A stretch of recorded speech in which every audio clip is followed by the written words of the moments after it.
Welcome back to our sequence on researching the need within the engineering design cycle. Here we will take a look at the process of gathering information to answer the three essential questions to support our design. Are there competing products? What's the benefit to society? And who's likely to buy this product or design?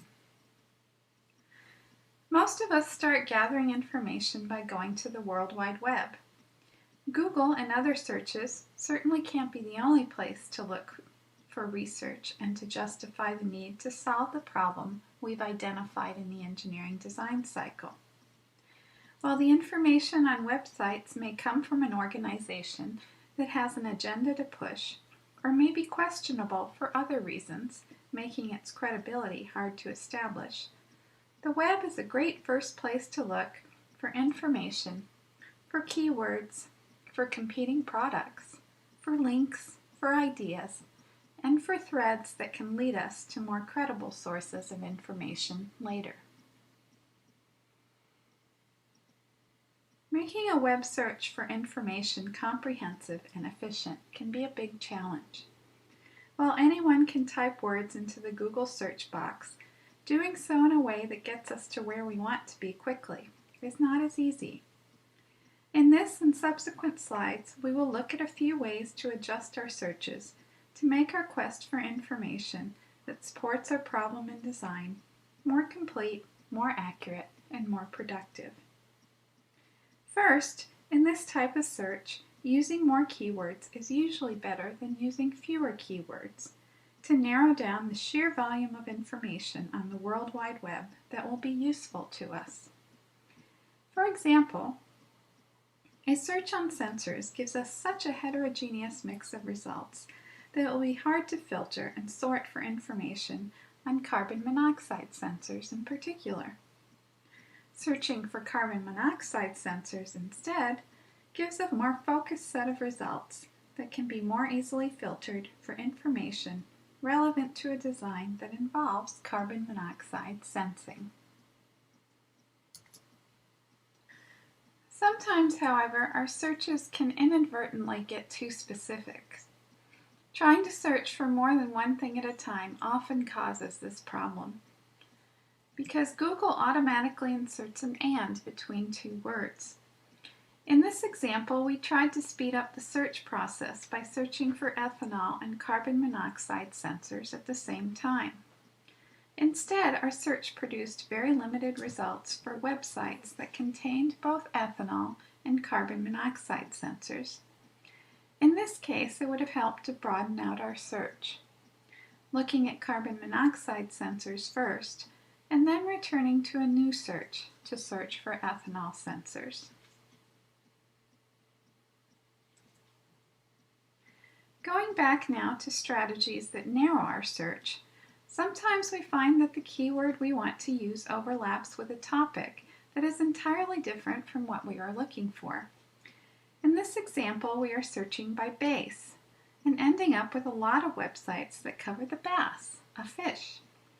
To avoid this misdirection in our search, we can simply use the minus sign to exclude all sites that focus on bass fish and instead focus on other bass or bass searches.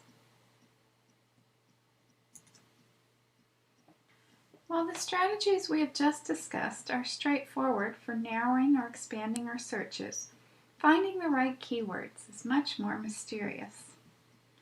We may begin with some keywords and find out that they are leading us in a direction we don't want to go. For example, if we search by sustainability, we may find such a broad range of sites that only a few will look at sustainable technology, and even fewer on the environmental aspects of sustainable technology. Repeating our search for sustainable technology environmental solves our problem and sends us down a much more narrow road to find what we want. If the initial keywords you are using for a search don't work, it can be helpful to find a peer-reviewed or trade magazine article that discusses the subject you are interested in and explicitly looks for the terminology the author is using in that article.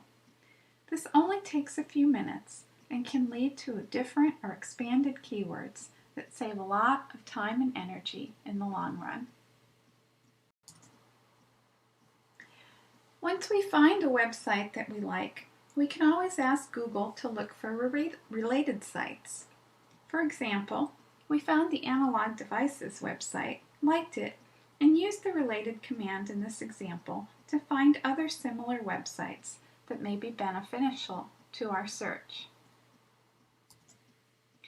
In addition to these strategies, there are many other ways to enhance our search techniques to expand the range of results and help to ensure that we don't miss something important. For example, if our search is not yielding what we want, we may narrow it by using quotation marks. In this instance, quote-unquote carbon monoxide sensors will give us websites that use these words in sequence rather than scattered throughout the site. Similarly, the advanced search options in many search engines, including Google, can help to filter out sites that are not particularly relevant to what we are looking for. There are also a variety of specialized searches that may help us with specific types of sources.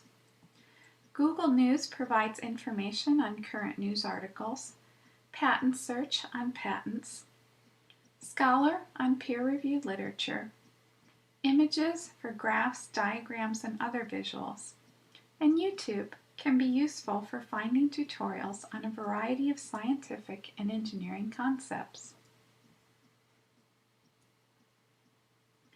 In the end, we have easy access to a huge amount of information on the World Wide Web. Although this can certainly help us in identifying what is important to researching the need, it can also be intimidating and difficult to filter. In this module, we've looked at a few strategies to make our web searches more efficient and to provide us more quickly with the information we need to research the need and support the need to solve the problem that we've identified at the first stage of the engineering design cycle. Thank you for joining us. We hope that some of these strategies in gathering information have been helpful to researching the need within your design team, and that you'll join us again as we take a detailed look at other phases in the design cycle.